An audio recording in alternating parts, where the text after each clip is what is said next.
12వ అధ్యాయము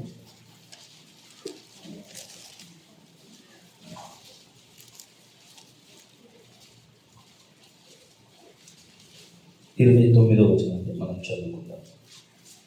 ఏమి తిందుమో ఏమి త్రాగుదమో అని విచారింపకుడి, అనుమానం కలిగి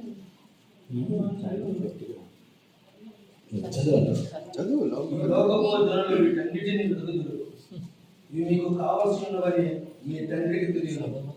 మీరైతే ఆయన రాజ్యమును వెతుకుడి, దానితో కూడా మీకు అనుగ్రహం.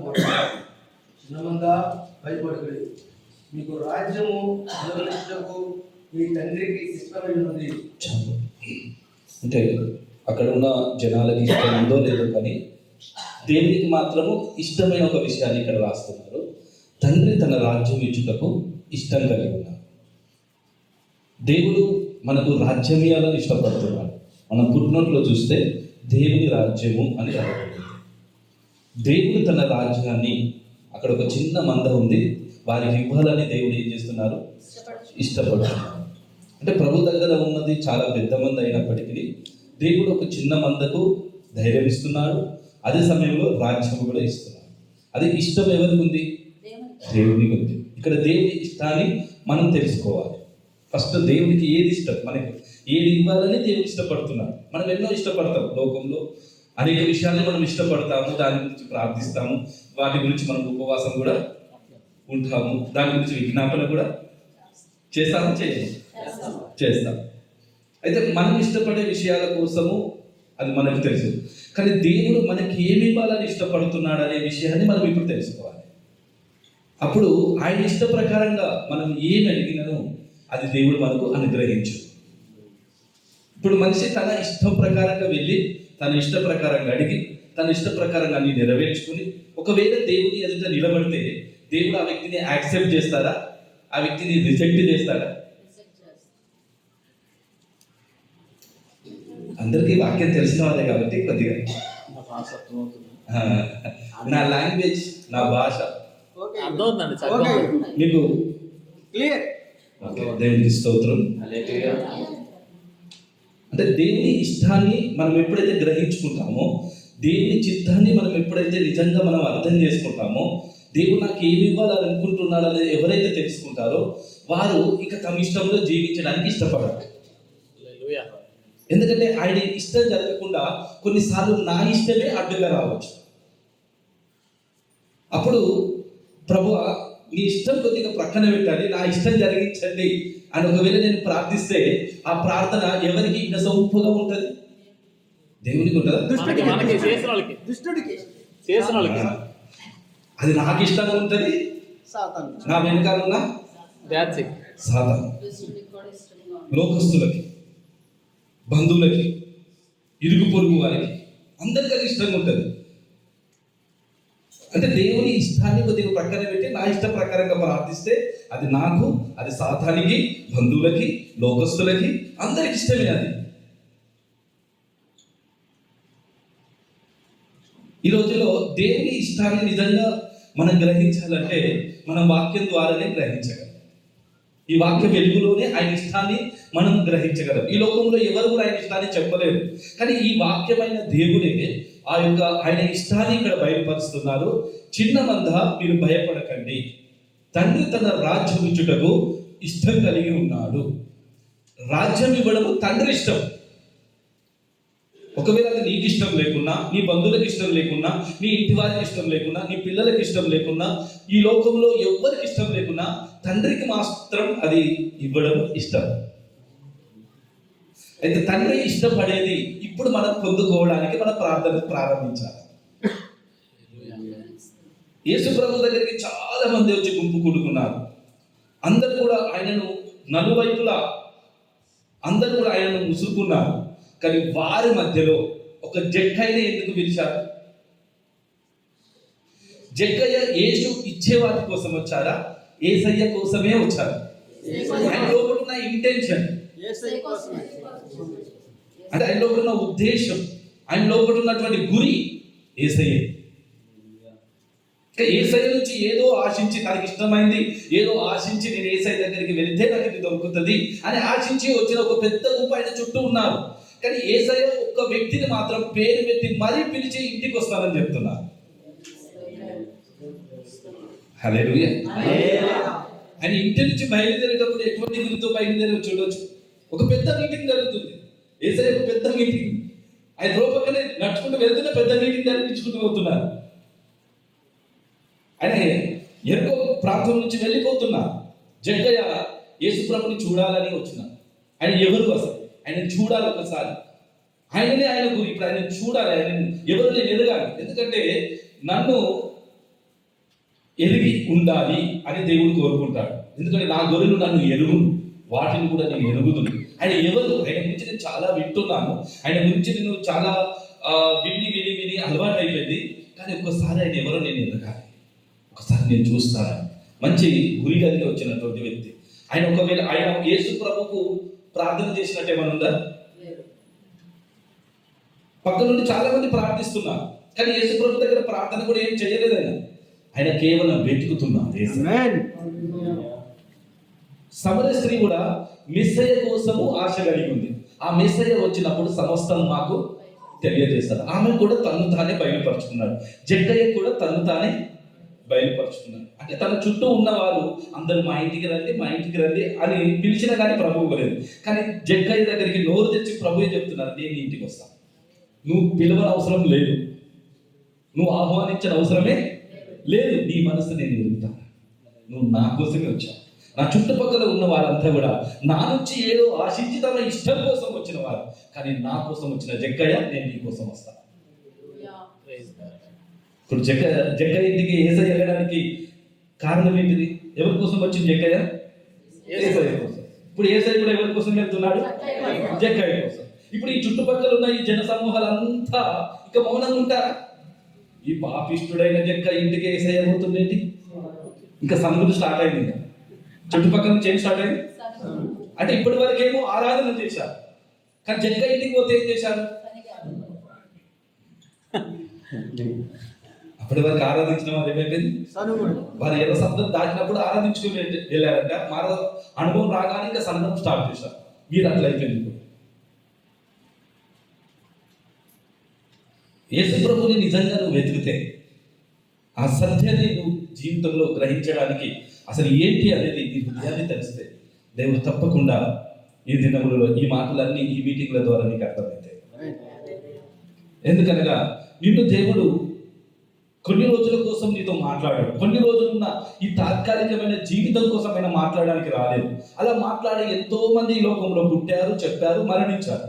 కానీ ఆ విధంగా ప్రభు ఈ లోకంలో ఉన్న ఈ జీవిత కాలం మట్టుకే మన మీద క్రీస్తునందు నిరీక్షణ గలవారమే ఉండునట్లుగా ఆయన ఈ లోకానికి రాలేదు. ఆయన ఉద్దేశం ఏంటనగా, తండ్రి తన రాజ్యం నీకు ఇవ్వాలి. ఒకవేళ ఆయన రాజ్యం నీకు ఇవ్వకుండా ఏదో కొన్ని మాటలు చెప్పి, ఏదో కొద్దిగా పలకరించి, ఏదో కొద్దిగా బాగున్నావా, మంచిగా ఉన్నావా, ఎట్లున్నావా అని నిన్ను ఏదో పరామర్శించి వెళ్ళిపోవడానికి ప్రభు రాలేదు. నీకు తన రాజ్యం ఇవ్వడానికే వచ్చారు. అందుకే దేవుని రాజ్యం సమీపించింది కనుక ఏం చేయమన్నారు?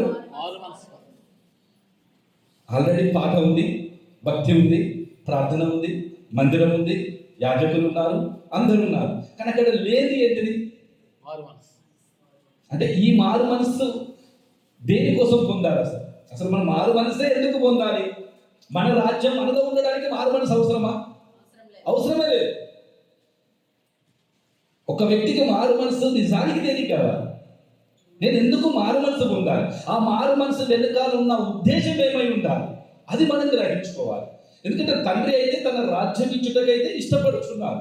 కానీ ఆ రాజ్యం నీకు నాకు దొరకాలంటే ఒక దేవుని ఎదుట ఒక నిజమైన మారు మనసు పొందే అనుభవం మనం కలిగి ఉండాలి. ఒకవేళ అది లేకుంటే మన రాజ్యంలో మనమే ఉంటూ మనం కొద్దిగా భక్తి నేర్చుకోవచ్చు, కొన్ని వాక్యాలు నేర్చుకోవచ్చు, కొన్ని పద్ధతులు నేర్చుకోవచ్చు, కొన్ని పాటలు నేర్చుకోవచ్చు. కానీ ఆ రాజ్యంలో దేవుని చిత్తం జరగదు. మన రాజ్యంలో ఆయన చిత్తం జరగదు. ఆయన రాజ్యములోనే ఆయన చిత్తం జరుగుతుంది. అందుకే యోహాను ఈ లోకంలో ఒక మండుతున్న దేవుడు. ఆయన ప్రభు మార్గాన్ని సరళం చేశారు. యేసయ్యను ఈ లోకానికి ఒక పరిచయం చేసిన వ్యక్తే యోహాను. అటువంటి యోహాను జైల్లో ఉన్నప్పుడు సందేహించడం ఏం చేస్తున్నారు? సందేహం వచ్చింది, అసలు ఆ యేసయ్య నువ్వేనా? కొంతమందిని పంపించారు. అంటే అప్పటి వరకు ప్రభు గురించి ప్రకటించిన వ్యక్తి, పరిచర్య చేసిన వ్యక్తి, లోకానికి యేసయ్యను ప్రకటించిన వ్యక్తికే ఏమైపోయింది? సందేహం వచ్చింది. ఎందుకంటే యోహాను ఏమై లేడు? వెలుగై లేడు, కానీ వెలుగుల గురించి సాక్ష్యం ఇచ్చిన వ్యక్తి. కనుక జక్కయ్య ఇంటికి యేసయ్య వచ్చినప్పుడు యేసయ్యలో ఒక వెలుగు వచ్చింది. ఆ వెలుగు మామూలు వెలుగు కాదు. జక్కయ్య అప్పటి వరకు ఉన్నటువంటి ధనాశ, అన్యాయంగా సంపాదించినటువంటి డబ్బు అంతటి పైన, ఈ డబ్బు అనే యజమాని పైన ఉన్న మనసు విరిగిపోయింది. ఎందుకంటే ఇద్దరు యజమానులు, ఈ లోకంలో ఉన్నదే ఇద్దరు యజమానులు, ఒకరి సిరి, ఒకరు దేవుడు. సిరి అంటే ధనం, దేవుడు. ఈ రెండింటిని చూపిస్తూ చెప్తున్నారు, నీ ధనము ఎక్కడ ఉండునో నీ హృదయము అక్కడనే ఉంటుంది. అంటే ధనం వెంబడి మనం వెళ్ళడం కదా, మన మనసు ధనమే మన వెంబడి రావాలి. మన ప్రభు వెంబడి పోతున్నప్పుడు ధనం మన వెంబడి రావాలి. ఇది దేవుడు నిర్ణయించినది. ఈ లోకంలో ధనం వెంబడి వెళ్ళే వ్యక్తి క్రీస్తు వెంబడి వెళ్ళలేడు. క్రీస్తు వెంబడి వెళ్ళే వ్యక్తి, అయితే మన మనసు ఎవరి వెంబడి వెళ్తుంది? మన రాజ్యంలో ఒకవేళ మనలో మన రాజ్యం ఉంటే మనం ఎవరి వెంబడి వెళ్తుంది? మన మనసు క్రీస్తు వెంబడి వెళ్తుంది, ధనం వెంబడి వెళ్తుంది. అది ఒకవేళ తండ్రి తన రాజ్యం నీలో పట్టే ఇచ్చేసాడు అనుకోండి, ఆ రాజ్యంలో ఎవరి వెంబడి వెళ్తుంది? ఇక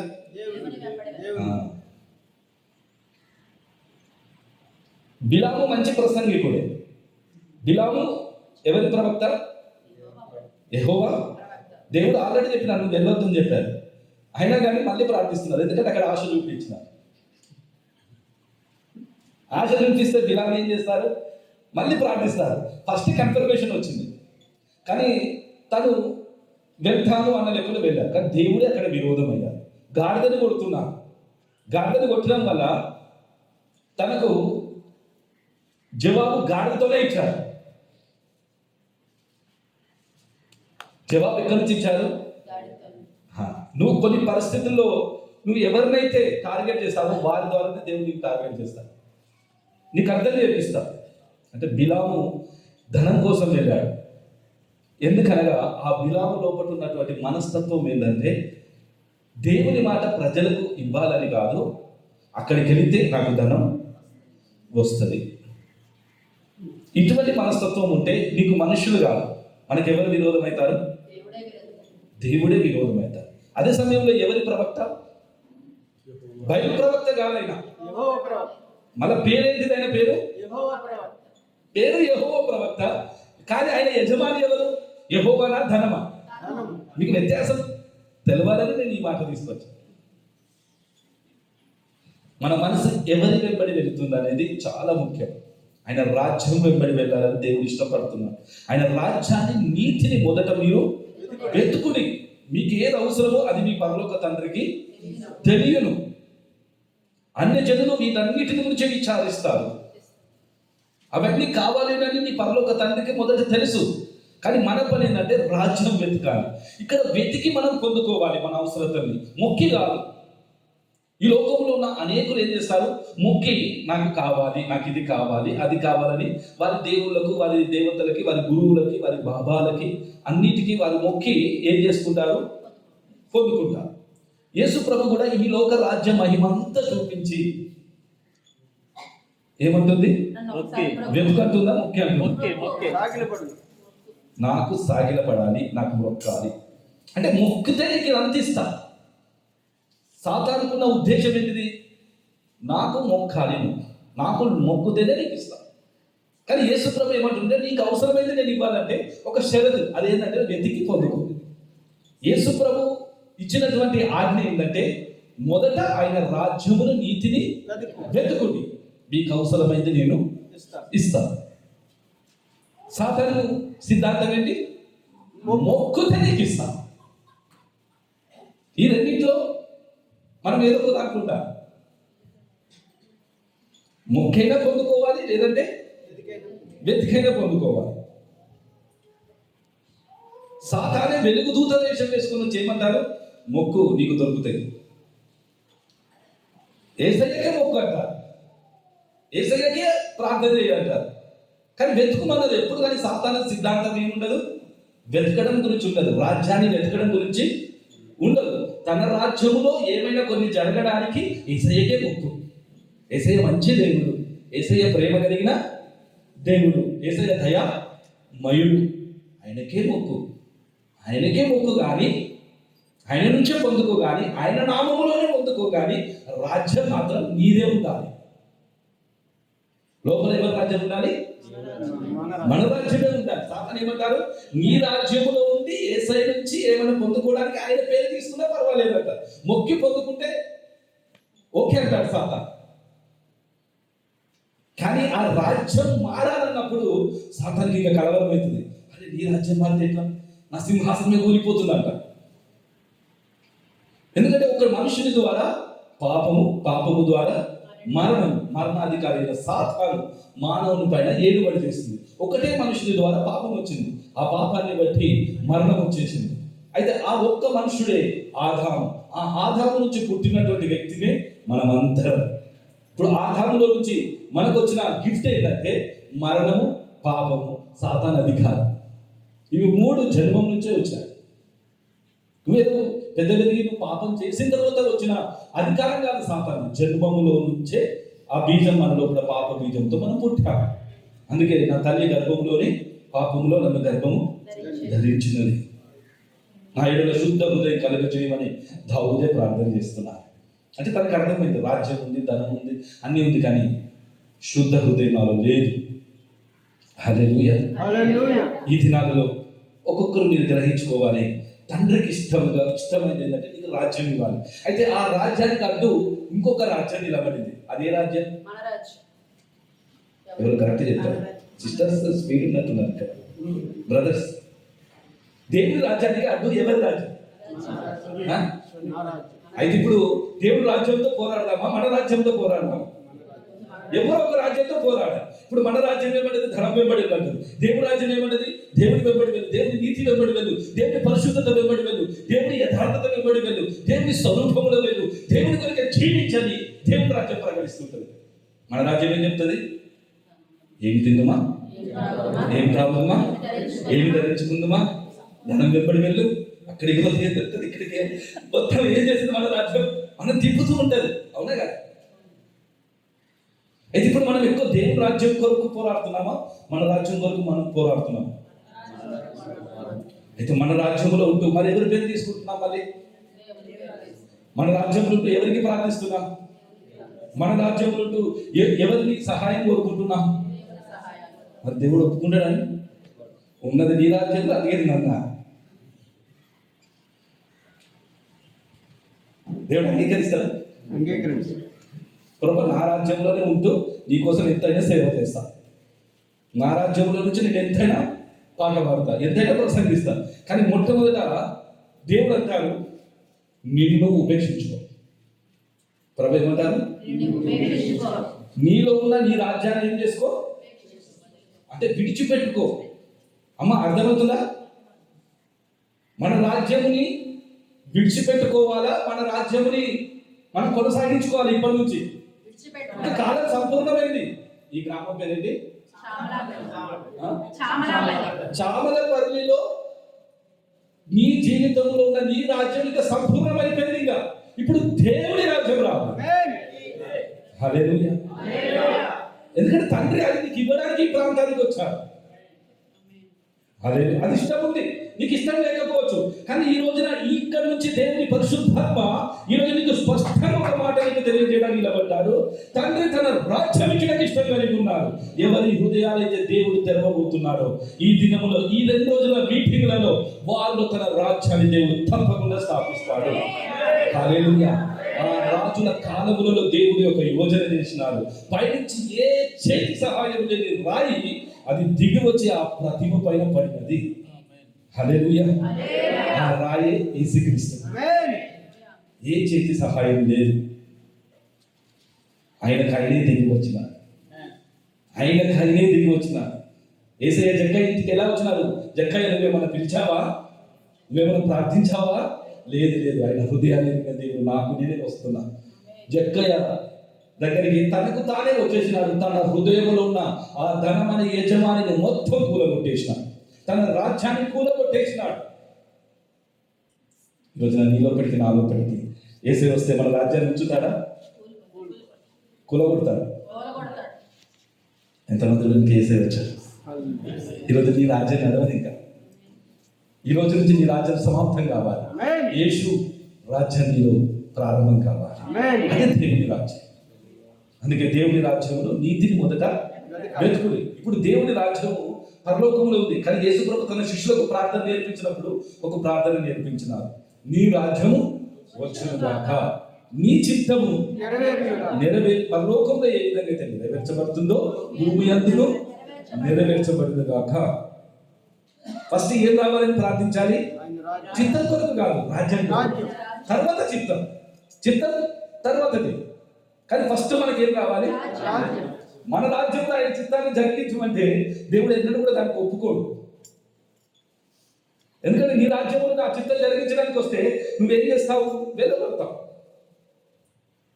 మందిరంలో ఆయన కోడా తీసుకొని కొడుతున్నారు. ఇది నా తండ్రి ఆలయము, ఇది దీని వ్యాపార తెలుగా చేసి ఉన్నారు, దొంగల గుహగా చేశారు అని చెప్పినప్పుడు నీకేం అధికారం? అక్కడ ఏమంటున్నారు?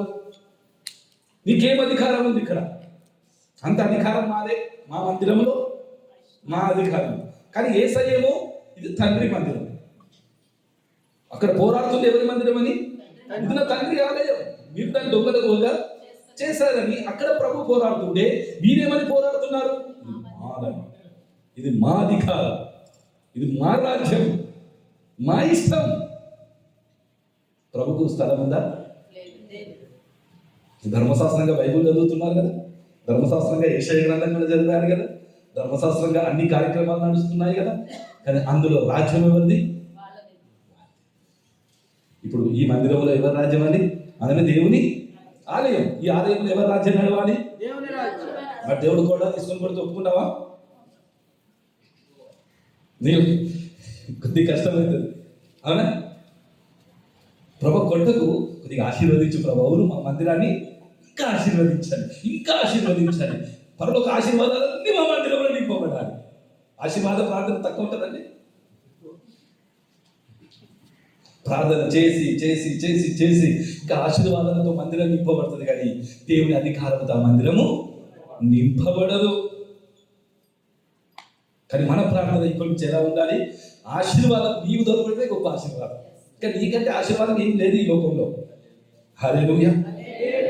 ఆయన దొరికిందంటే జీవం దొరుకును. ఆయన కనుగొనవాడు జీవమును కనుగొను. ఆయన కనుగో కరెక్ట్ గా, అప్పుడు జీవం కనుగొంటావు. ఈ లోకంలో ఎక్కడ ఏ మార్కెట్ లో దొరికినది జీవం?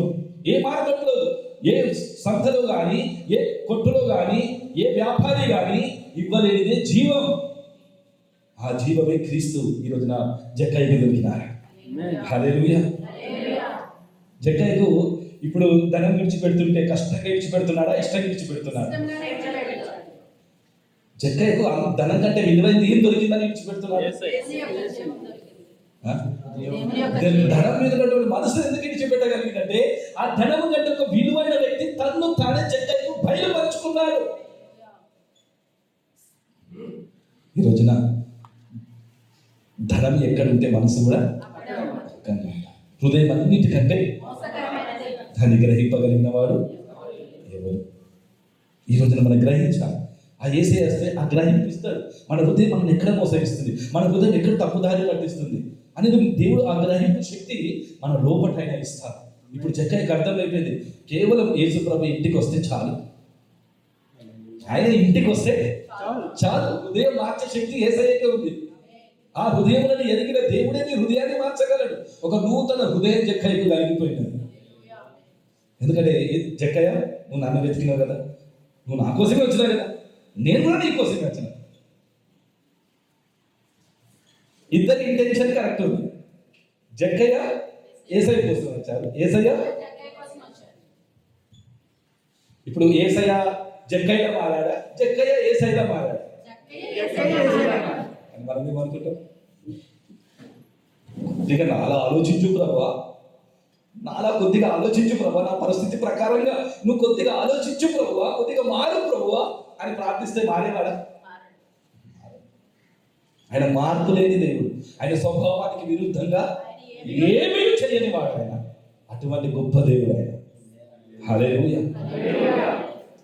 కాబట్టి మనం ఒక్కొక్కరము ఆయన రాజ్యాన్ని పొందుకోవడానికి మనం ఇష్టం కలిగి ఉంటే ఈ రాజస్వార్త నీ జీవితంలో దేవుడు స్థాపించగలడు. అందుకే దేవుడు ఉన్నది ఉన్నట్టుగా మీ మధ్యలో ఈ రోజున వాక్యం విత్తబడుతున్నప్పుడు ఒక మంచి నీళ్ళలో విత్తబడిన విత్తనం కొరకు ఈ రోజున నీవు సిద్ధపడాలి.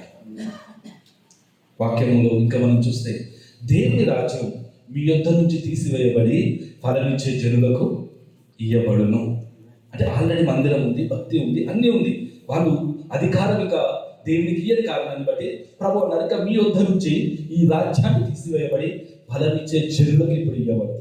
అంటే ఆయనను నేను ఫలించాను, నేను ఆత్మీయంగా ఫలించాలి, నేను విశ్వాసంలో ఫలించాలి, నేను పరిశుద్ధతలో ఫలించాలి, ఆయనను ప్రేమించడంలో నేను ఫలించాలి, ఆయన కొరకు జీవించడంలో ఫలించాలి, ఆయన కొరకు మరణించడంలో ఫలించాలి.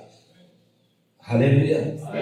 ఆయన ఫలాలు, ఆయన గుణాలు, ఆయన గుణలక్షణములు, ఆయన స్వభావం, ఆ ఫలం మొత్తం నాలోకి రావాలని ఎవరైతే ఆశిస్తున్నారో వారికే దేవుడు తన రాజ్యాన్ని ఇస్తారు. కానీ ఈ లోకములో ఏం తినాలి, ఏం తాగాలి, ఏం ధరించుకోవాలి, ఇదే శరీర మనసుతో ఉంటే దేవుడు తన రాజ్యాన్ని నీకు ఇవ్వగలడా? ఇవ్వలేడు. అందుకే అన్ని జనులు వీటన్నిటి గురించి ఏం చేస్తారు? విచారిస్తారు. వీటి కొరకే చింత కలిగి వీటి కొరకే వాళ్ళు ఉంటారు. కానీ మీరు అలా ఉండకండి అని దేవుడు స్పష్టంగా చెప్తున్నారు. అంటే తను రాజ్యం ఎవరికైతే ఇవ్వాలనుకుంటున్నాడో వాళ్ళు ఎలా ఉండాలని దేవుడు ఇష్టపడుతున్నాడు? ఈ లోకపు జనుల లెక్క మీరు ఉండకూడదు. ఇప్పుడు ఈ లోకపు జనులు, క్రీస్తు జనులు ఇద్దరే. ఈ లోకపు జనులు ఎలా ఉంటారు? మొత్తం వారికి ఉన్న ఆత్మీయ చింతన, శరీర చింతన.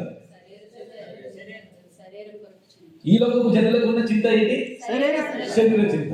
కానీ ప్రభు ఏర్పరచుకున్న వారికి ఉన్న చింత ఏంటి? ఈరోజు ఇక్కడ కూర్చున్న మన చింత ఏంటి? కొద్దిగా ఆలోచనలో పడాలి. అప్పుడే మనం ఏంటో మనకు అర్థమవుతుంది. మన చింత ఏంటి? ఏదో ఒక జనుల చింత. నేను ప్రభు జనాంగంగా చింతిస్తున్నానా, లేకుంటే ఈ లోకపు జనాంగంగా నేను చింతిస్తున్నానా? నేను ఆరాధించే వ్యక్తినా, నేను ప్రసంగించే వ్యక్తినా, నేను ఎవరిని అనేది సెకండ్. కానీ నేను ఎవరి జనుని? నేను ఈ లోకపు జనుల లెక్క నేను ఆలోచించి జీవించే వ్యక్తినా, లేకుంటే నేను ఒక ప్రభు బిడ్డగా నేను జీవించే వ్యక్తినా? ప్రజగా ఉండగా ఇప్పుడు ఎట్టున్నారట? దేవుని ప్రజగా అయిపోయారట. కేవలం ప్రజలకు కాదు, ఈ లోకము జనులకు ఉండే ప్రజలకు కాదు, ఇప్పుడు మనము దేవుని ప్రజలుగా మారాలి. ఒక్కసారి ఆ మాటలు వినండి.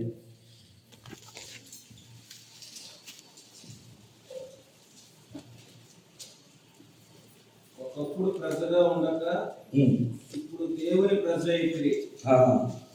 ఒకప్పుడు చెప్పండి చాలా స్పీడ్ ఉన్నారు, అందరికి రెఫరెన్స్ కూడా చెప్పేశారు. చదవాలి ఒకసారి గట్టిగా చదవాలి. ఒకప్పుడు ప్రజగా ఉండక ఇప్పుడు దేవుని ప్రజ అయిపోయి. ఒకప్పుడు ప్రజగా ఉండక ఇప్పుడు దేవుని ప్రజ అయిపోయి. అంటే మనం దేవుని ప్రజలుగా ఒకప్పుడు లేము. ఆయా ప్రజలను ఇంకా దాన్ని పైనుంచి కూడా చదవండి. అయితే మీరు చీకటిలో నుండి ఆశ్చర్యకరమైన తన వెలుగులోనికి మిమ్మల్ని పిలిచిన వారి గుణాతిశయములను ప్రచురము చేయ నిమిత్తము ఏర్పరచబడిన వంశమును, రాజులైన యాజక సమూహమును, పరిశుద్ధ జనమును, దేవుని సొత్తైన ప్రజలునై ఉన్నారు. ఇప్పుడు ఎవరి సొత్తైన ప్రజలు? దేవుడు నా సొత్త, నేను దేవుని సొత్త. మనం ఎట్లా మారాలి? దేవుని సొత్తుగా నేను మారిపోయాను. ఈ లోకంలో అందరూ ఏం చేస్తారు? దేవుడిని కొనుక్కుంటారు. కొనుక్కున్నప్పుడు ఆ దేవుడు ఏమైపోయినారు? మా సొత్తు. మేమేది అడిగినా మాకు ఇస్తారు. మేము ఎక్కడ పెడితే అక్కడ ఉంటారు. మేము పడేసినా వెళ్ళిపోతారు, మేము స్వీకరించినా ఉంటారు. అవునా కదా? అంటే వీరు కొనుక్కున్నది వీరి సొత్తే. నేను ఒక వస్తువు కొనుక్కున్నాను, ఒక ఫోన్ కొనుక్కున్నాను, అది నా సొత్తే. ఈ ఖర్చు కొనుక్కుంటే అది నా సొత్తే. దేవుడు నన్ను కొనుక్కుంటే నేను ఆయన సొత్తు అయిపోతాను. అందుకే ఇక్కడ ఏమని చెప్తున్నారు, మీరు ఎవరు సొత్తంట? దేవుని సొత్తైన ప్రజలు. దేవుని సొత్తైన ప్రజలు. ఆదాముకి ఫలం ఇచ్చి తన సొత్తుగా మార్చుకుంది సాతాను.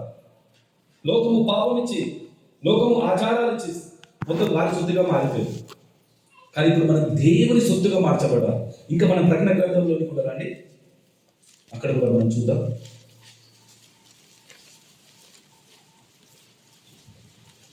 ఐదో అధ్యాయం ప్రకటన గ్రంథము.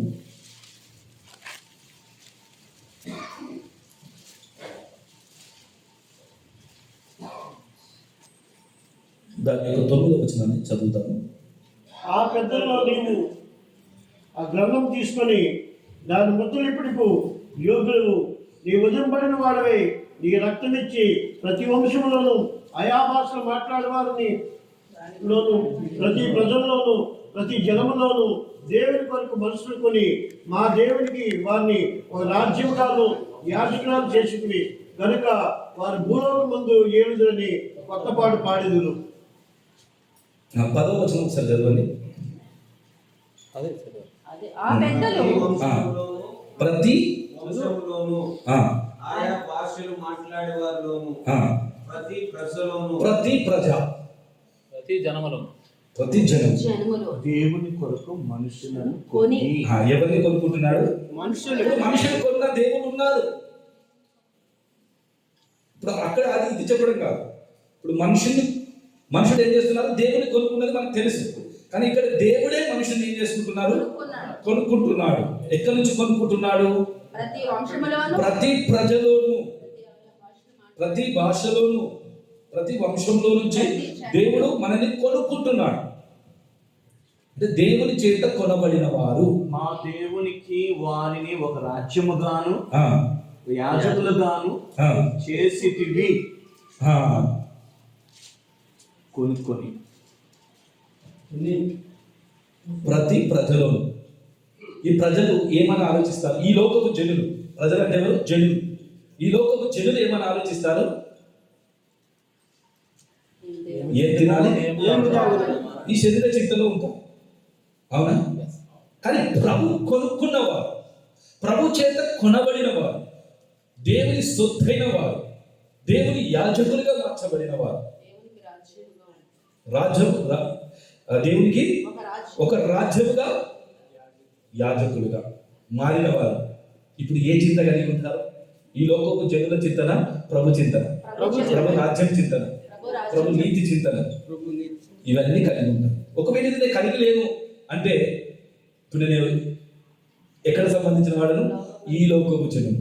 అందుకే ఈ జనులలో నుంచి దేవుడు నిన్ను ఇప్పుడు కొనుక్కోవాలి. జనులలో నుంచి దేవుడు ఏం చేసుకోవాలి? ఆయా ప్రతి జనములో నుంచి. అంటే ఈ జనములో అందరితో పాటు నీవు కూడా ఎలా ఉన్నావు? ఏమి తిందుమా, ఏమి తాగుదుమా, ఏమి ధరించుకుందుమా అని ఈ లోకపు జనులు, అక్కడ ప్రభు అదే మెన్షన్ చేస్తున్నారు. ఈ లోకపు జనులు దేని గురించి అయితే చింతిస్తారో అలా మీరు చింతించకండి. అలా చింతించడానికి నేను మిమ్మల్ని ఏర్పరచుకోలేదు. ఒక వ్యక్తిని ఏర్పరచుకుంటే ఈ లోకపు జనుల్లా నీవు ఆలోచన కలిగి ఉండడానికి నేను ఏర్పరచుకోను. ఈ లోకపు జనులకు ఒక ఆపోజిట్ గా నీ ఆలోచన ఉంటుంది. ఈ లోకపు జనులు ఒక శరీరం కొరకు బ్రతికితే, ఈ లోకపు జనులు ఈ లోకం కొరకు బ్రతికితే, నీవు నీ ఆత్మ కొరకు బ్రతుకుతా. హల్లెలూయా. నా ఆత్మని రక్షించుకోవడానికి, నా ఆత్మని సిద్ధపరచుకోవడానికి మనల్ని మనం దేవునికి అప్పగించుకుంటాం. హల్లెలూయా. కాబట్టి తండ్రి తన రాజ్యం నీకు ఇవ్వాలంటే ఈ లోకపు జనులలా ఉన్నటువంటి నీ మైండ్ సెట్ మొత్తం చేంజ్ కావాలి. ఈ లోకపు జనుల వలె నువ్వు దృష్టి ఏదైతే కలిగి ఉన్నావో అది నీలో మూయబడాలి. అందుకే మీ మనోనేత్రములు వెలిగింపబడాలి. హల్లెలూయా. చూచుచున్న వారు గుడ్డివారు కావాలి, గుడ్డివారి కూడా చూడాలి. అవునే కదా? ఇప్పుడు నేను లోకపు జనులలా చూస్తున్నా, చూపు ఏం కావాలి? గుడ్డివారిని అయిపోయాను. ఇప్పుడు దేని విషయంలో అయితే ఆత్మ విషయంలో గుడ్డివారో, ఇప్పుడు దాని విషయంలో కన్నులు తెరవబడాలి. ఇప్పుడు మనం ఎక్కడ గుడ్డివారమండి? కొంతమందికి అర్థమై అర్థం కానట్టుంది, అర్థమైనట్టు ఉంది కానీ ఎక్కడో అర్థమవుతుంది. హల్లెలూయా. చూచువారు గుడ్డివారు కావాలంట. గుడ్డివారు చూడాలి. ఇప్పుడు ఈ లోకం జనులు ఏం చేస్తారు? చూస్తారు. ఏం చూస్తారు? తిండి, ఆహారం, వస్త్రం. ఏమి తినాలి, ఏం తాగాలి, ఏం ధరించుకోవాలి, నా శరీరానికి ఏం అవసరం, లోకానికి ఎట్లా ఉంటే శరీరం నన్ను గణపరుస్తుంది, ఎట్లుంటే మహిమపరుస్తుంది, ఎలా ఉంటే అందరి మీద నాకు పేరు ప్రఖ్యాత మెప్పు దొరుకుతుంది అనేది ఇదంతా ఆలోచిస్తున్నారు. చంద్రాశ, నేత్రాశ, జీవప్రభము ఇది ఈ లోక జనులలో ఉంది. ఏం తిందుమా, ఏం తాగుదామా, ఏం ధరించుకుందాం అనేది ఈ లోకము జనులలో ఉంది. ఈ దృష్టి ఉంది. అందరు చూస్తున్నారు. ఇది అందరికీ దొరికిన గిఫ్ట్. ఆదాము నుంచి శరీర చింత, శరీర ఆలోచన, శరీర కోరికలు అన్ని కూడా చూసే కన్ను దొరికింది. ఇప్పుడు చూచువారు ప్రభు ఏం కావాలన్నారు? ఇప్పుడు గుడ్డివారిగా ఉన్నారు. మన ఆత్మ గుడ్డితనంలో ఉంది. ఈ యుగ సంబంధమైన దేవత మన నేత్రములకు ఏం కలిగజేసింది? ఇప్పుడు గుడ్డివారిగా ఉన్న వ్యక్తి కన్ను తెరవబడాలి. కన్ను తెరవబడినది మూయబడాలి. ఈ శరీర నేత్రం మూయబడాలి, ఆత్మీయ నేత్రం తెరవబడాలి. అవ్వ దగ్గరకు వచ్చి సర్పం ఏమన్నది? ఇది తినని కన్ను తెరవబడతాయి. ఇప్పుడున్న వారికి ఉన్న ఆత్మీయ దృష్టి మూయబడింది, శరీర దృష్టి తెరవబడింది. సర్పము అవ్వతో మాట్లాడుతున్నప్పుడు ఒక మాట చెప్పినది, ఈ ఫలం తింటే నీకేమవుతుంది? ఇప్పుడు గుడ్డలు ఎవరు? నువ్వు చూస్తున్న దానికంటే ఇప్పుడు నీకు ఒకటి కనబడకుంటుంది కదా, ఈ ఫలం తిన అది కనబడుతుంది. ఇప్పుడు కనబడదు, ఇక కనబడదు. పండు తినగానే చూపు మారిపోతుంది. ఇప్పుడు చూసింది చూడలేము. ఇప్పుడు నువ్వు ఏదైతే చూస్తున్నావో, ఏదైతే మహిమను చూస్తున్నావో, ఏదైతే నువ్వు దేవుని చూస్తున్నావో, ఏదైతే దేవుని పరిశుద్ధతను చూస్తున్నావో, ఏదైతే దేవుని నీతిని చూస్తున్నావో, ఏదైతే దేవుని కొరకు జీవించాలని మనసు చూస్తున్నావో, అది మొత్తం కూడా వెళ్ళిపోయి ఇంకా నీ కొరకు, నేను, నాది, నా కొరకు అనే భావనను నువ్వు చూడడం ప్రారంభమవుతుంది.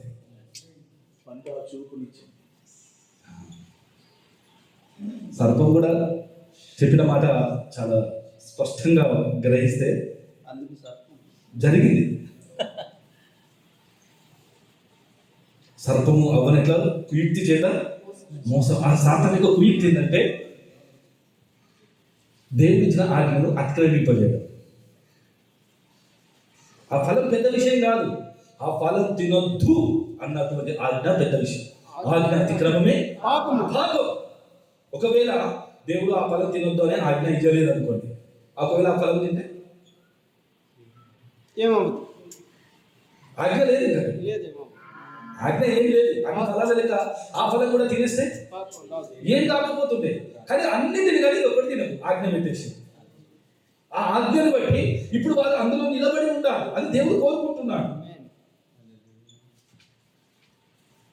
తన మహిమ, తన అధికారం, తన సంతోషం, తను చూసే కన్నులు, దేవుని కొరకు జీవించే మనస్తత్వం, ఆ దేవుని పరిశుద్ధత, దేవుని యథార్థత, దేవుడి ఎడల ఉన్న సరళత అన్నీ కూడా మూయబడింది. అన్ని నష్టమైపోయింది. ఇప్పుడు ఒక శరీర వ్యక్తిగా మారిపోయాడు. పాపమునకు అమ్మబడ్డాడు. సాతాను అధికారిగా ఆ వ్యక్తి పైన అధికారం చేస్తున్నాడు.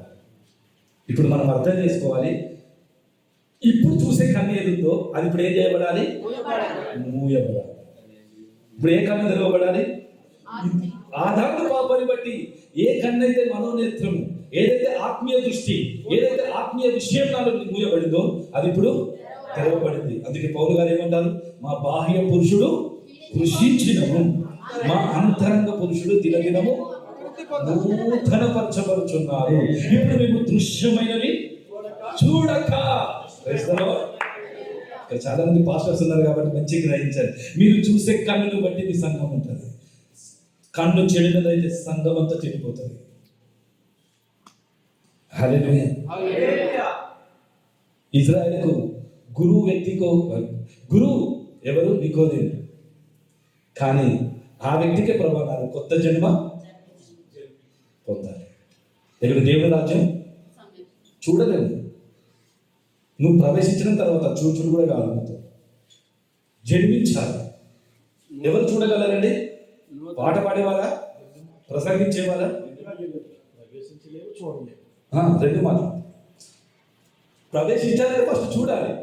ఇప్పుడు ఈ గ్రామాన్ని చూడకుండానే నేను గ్రామంలోనికి రాను. నికోదేమా, నువ్వు చూడలేవు, ఆ. ప్రవేశించలేవు. ఆ, దేవుని రాజ్యాన్ని చూడలేడు. అంటే ఆయన రాజ్యాన్ని చూడాలంటే ఫస్ట్ తెరవబడిన ఒక కన్ను ఉంది, దానికి తీర్పు జరగాలి. దానికి తీర్పు జరగాలి ఫస్ట్. దానికి తీర్పు తీర్చడానికే ప్రభు శిలువలో మరణించినాడు. అందుకే చెప్పినాడు, ఫస్ట్ నువ్వు చూసే కన్ను ఏదుందో అది మూయబడింది కాక, ఏదైతే నీలో మూయబడిందో అది ఈరోజు తెరవబడింది కాక, గుడ్డివారి కన్నులు తెరవబడి అది బంధింపబడిన వారికి విడుదల కావాలి, గుడ్డి వారికి చూపు కావాలి. పాపాన్ని చూసే కన్నులు, లోకాన్ని చూసే కన్నులు, స్వయంను చూసే కన్నులు, స్వయం యొక్క అభిమానాన్ని చూసే కన్నులు, తన స్వనీతిలో జీవించే కన్నులు, ఇవన్నీ మూయబడాలి. దేవుని కొరకు జీవించే కన్ను రావాలి, దేవుని నీతిలో జీవించే కన్ను రావాలి, దేవుని రాజ్యంలో జీవించే కన్ను రావాలి. ఈ లోకపు జనులకు ఒక కన్ను ఉందా లేదా? అదే కన్నండి, ఆత్మీయ కన్నా శరీర కన్నా? శరీర కొరకు జీవించే కన్నా ఆత్మ కొరకు జీవించే కన్నా? ఈరోజు మనది ఏ కన్నండి? అయితే నువ్వు ప్రజ, ఇక దేవుని ప్రజ కాదు. ఈ లోకపు జనులు ఇంకా దేవుని జనాంగము కాదు. దేవుని జనాంగం కావాలంటే నిన్ను దేవుడు కొనుక్కోవాలి. ఇప్పుడు కొనుక్కునే ముందు ఏం చేస్తాడు? అక్కడ చంపేసి ఇక్కడ తీసుకొస్తాడు, ఆ కన్ను మూసేస్తాడు. ఇక పండు తినడం ద్వారా ఏమైపోయింది? ఆత్మీయ నేత్రం మూయబడింది, శరీర నేత్రం తెరవబడింది. ఇప్పుడు క్రీస్తుని అంగీకరించడం ద్వారా నాలో శరీర నేత్రం మూయబడుతుంది, ఆత్మీయ నేత్రం తెరవబడుతుంది. అందుకే మీ మనోనేత్రములు వెలిగింపబడిన మీదట శ్రమలతో కూడిన గొప్ప పోరాటములు పోరాడిన ఆ పూర్వ దినములను మీరు జ్ఞాపకములు చేసుకొనుటి అని చెప్తున్నారు. అంటే ఏం వెలిగింపబడిన మీదట? అది ఆదాములో మూయబడింది, కానీ క్రీస్తు ద్వారా అది ఇప్పుడు తెరవబడుతుంది. తెరవకుండానే సేవ చేస్తే, తెరవకుండానే ఆరాధిస్తే, తెరవకుండానే పాట పాడితే, తెరవకుండానే సంఘాన్ని కడితే ఈయన గుడ్డివాడే, సంఘం ఇద్దరు ఎక్కడికి పోతారు? గుడ్డివాడు కలిసి ఇద్దరికి ఎక్కడికి పోతారు? కాబట్టి మనం గుడ్డివారిగా ఉండకూడదు, మన సంఘం కూడా గుడ్డివారిగా ఉండకూడదు. ఇప్పుడు మనలో ఉన్న ఆదామును బట్టి దొరికిన ఆ లోకాన్ని చూసే కన్నులు, ఆ వ్యక్తిని మనం సిలువలో అప్పగించుకొని ఇప్పుడు ఆ క్రీస్తు ద్వారా ఆ మనోనేత్రం వెలిగింపబడి ఆయన రాజ్యానికి మనము సిద్ధపడుతూ, సంఘాన్ని సిద్ధపరుస్తూ మనం ముందుకు వెళ్ళిపోవడమే నిజమైన సేవ. అవునా కదా? మరి అక్కడ ఆకర్షింపబడ్డామా? సిలువలో అందరినీ నా ఇంతకు ఏం చేస్తాను? అతన్ని పైకెత్తబడ్డప్పుడు అక్కడ ఆకర్షింపబడ్డ ఒక వ్యక్తికి తీర్పు జరుగుతుంది. ఇప్పుడు చనిపోయిన వ్యక్తికి కళ్ళు ఇట్లా తెరిచిపెట్టినా ఆ వ్యక్తి చూసినట, బంధువులు వచ్చి ఏడ్చిన కానీ అర్థం కాదు, చనిపోయింది కదా. అవునా కదా? ఎవరు పండుగ ఉండే లేపంగానే చెప్పు అంటారు, మాట్లాడతారు. కానీ కన్ను తెలిసినా మాట్లాడు, కన్ను తెలిసినా చూసేవాడు, ఫీలింగ్స్ ఏం పని చేయవు ఆయన లోపల. ఆయన లోపల ఇంత ధనం ముందర తీసుకొచ్చి పెట్టినా, బంగారం తీసుకొచ్చి పెట్టినా ఆయన ఏం చలనం లేకుంటున్నాడు. ఏమంటయ్యా అంటే, నేను చనిపోయాను, నా కళ్ళు ఉన్నాయి, ఇప్పుడు లేనట్టే. తీర్పు జరిగింది. సిలువలో నిజంగా నేను ఆకర్షింపబడి ఆయనతో పాటు నిజంగా నేను సిలువ వేయబడితే ఈ లోకపు జనులాగా వాళ్ళు వచ్చి నాతో మాట్లాడినా రెస్పాన్స్ ఏం రావాలని లోపలికి స్పందన లేదు ఇంకా. అందుకే లోకమునకు నేను లోకమునకు నేను చేయబడ్డాను, సిలువ వేయబడ్డాడు. అంటే నాలో ఉన్న ఈ లోకాన్ని చూసే వ్యక్తి సిలువ వేయబడినాడు, పాపాన్ని చూసే వ్యక్తి సిలువ వేయబడినాడు. ఇంకా వ్యక్తి చనిపోయినాడు, ఆ కన్ను నాలో మూయబడినది, సిలువ మరణము ద్వారా మూయబడినది. ఇప్పుడు కన్నులు ఎక్కడ మూయబడతాయి? స్వస్థ దగ్గర మూయబడలేదు, ఆశీర్వాదాల దగ్గర మూయబడలేదు, రొట్టెలు తినే దగ్గర మూయబడలేదు, ప్రభు భోజనం దగ్గర మూయబడలేదు, సిలువ మరణములోనే మూయబడ్డాడు. ఇప్పుడు మనం ఎక్కడికి రావాలండి? నా కన్నులు చూచే కన్నులు ఉన్నాయి కదా, ఏం చేస్తున్నాయి? నాకు ఇష్టమైన చూసే కన్నులు ఉన్నాయా? దేవునికి ఇష్టమైన చూసే కన్నులు ఉన్నాయా? చూచి ఆశించే కన్ను కదా. ఇప్పుడు ఆ కన్ను మూయబడాలంటే యేసు ప్రభు ఇంకా సేవ చేయాలా, మరణించాలా? ఇప్పటి వరకు సేవ చేస్తున్నా నేను జీవించాలా, చావాలా? అప్పుడు క్రీస్తు నీలో ప్రారంభం. 3.5 సంవత్సరాలు సేవ చేసిన అదే ప్రభు ఈ లోకపు జనుల కన్నులు తీర్పు జరగాలి, ఇప్పుడు వారిలో నా ఆత్మ జీవం పొందాలంటే నేను మరణించాలి. గోధుమ గింజ అది గింజలా ఉండకూడదు, అది మరణించాలి.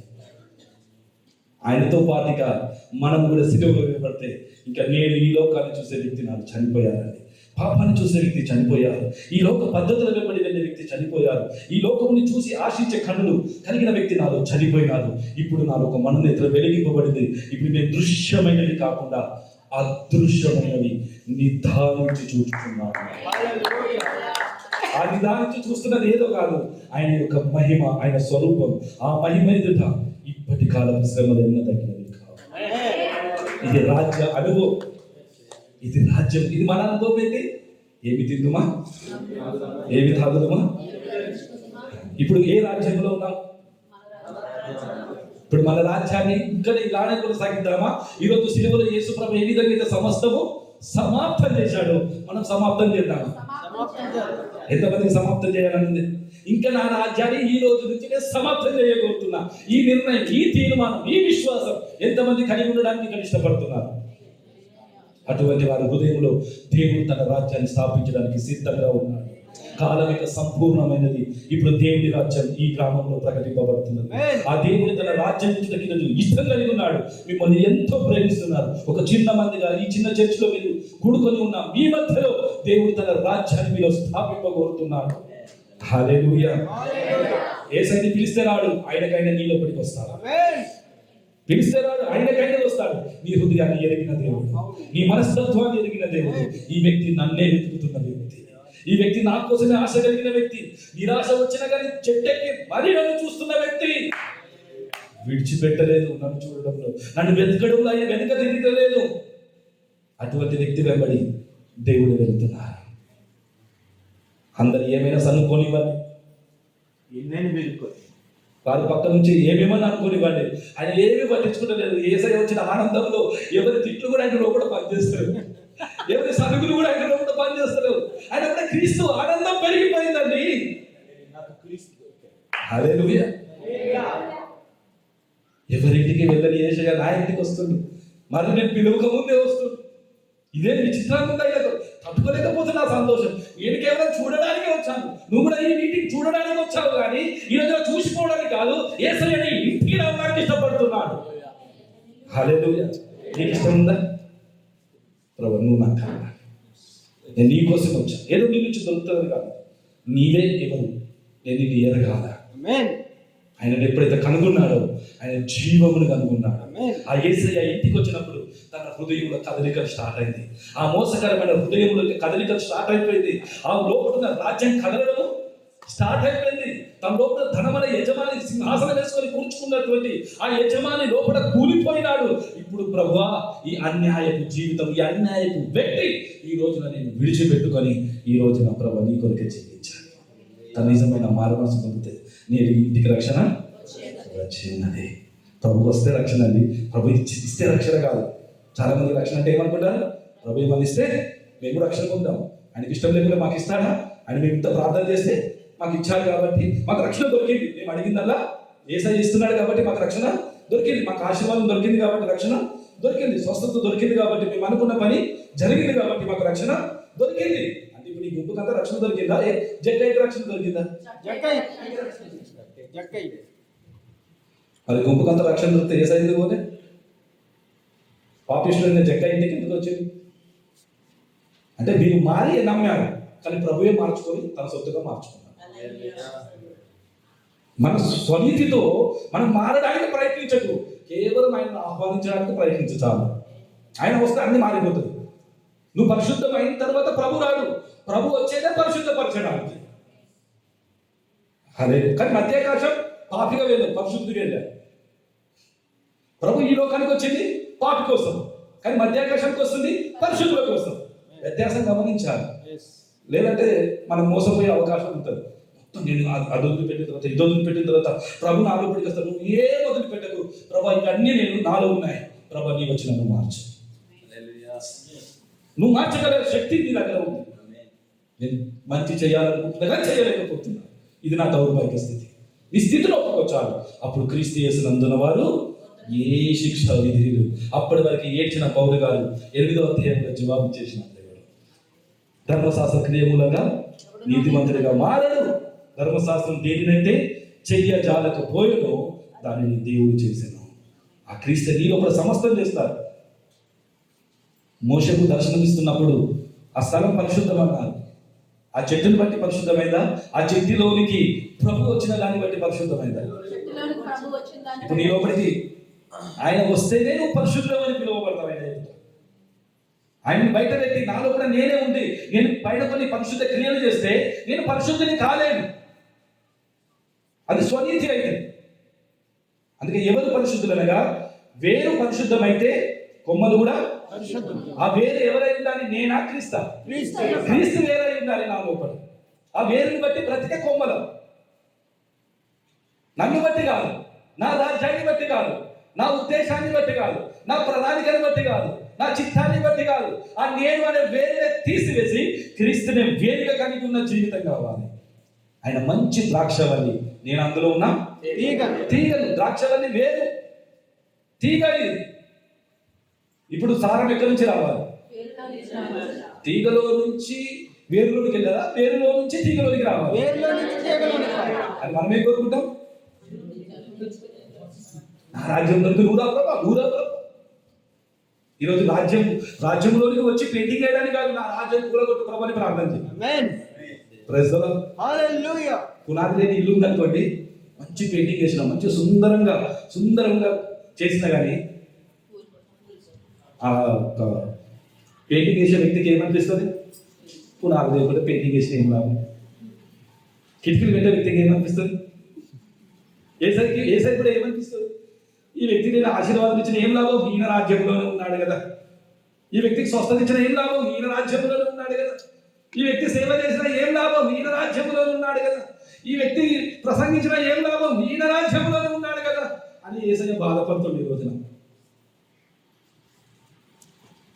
కానీ నీ రాజ్యం నుంచి నీకే ఒక విడుదల కలగడని నిజంగా ఈ రోజున గొప్ప దేవుని కార్యం. అందుకే నిన్ను నువ్వే ఉపేక్షించుకొని ఆయన వెంబడించే తీర్మానం ఎప్పుడైతే కలిగి ఉంటావో అప్పుడే శిష్యులు సత్యమును గ్రహిస్తారు. ఆ సత్యం నేను స్వతంత్రులుగా చేస్తుంది. సత్యం అందరూ గ్రహించలేదు, శిష్యులే గ్రహిస్తారు. ఆ వాక్యం నందు నిలిచిన వారైతే నిజముగా శిష్యులు. Praise the lord. హల్లెలూయా.